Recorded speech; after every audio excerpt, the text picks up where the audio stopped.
Hey guys, in this video, I'm going to show you how to create a Google Cloud account without a credit card. Alright, let's begin. First of all, open your web browser and go to cloud.google.com. Here, basically you have to just click on Start for free. So just click on this. You have similar option on the top right side corner as well. Once you click here, you have to select your country. So you can change your country from here. Once you select your country, click on Agree and Continue. Once you click on Agree and Continue, it will load for a few seconds. So just wait for it. So once you wait for it, you will be on this page here. First, you have to create your profile. So click on it and then you have to fill up this form. So if you are individual and if you just want to create a Google account for yourself, you can just choose an individual.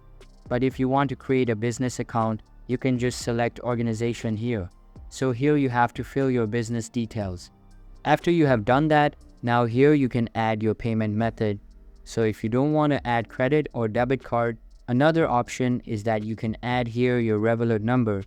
You can just make it and it's very easy. You can just create a Revolut account and you can just enter that number over here and Google will accept it too. This is the only way you can just make Google Cloud account without credit card. And there's a surety that Google is not going to debit all your money. This is just for the verification purpose. So that's all for this video. I hope you found this video really useful. If you did, make sure to like this video and the subscribe channel. See you guys in the next video. Thanks.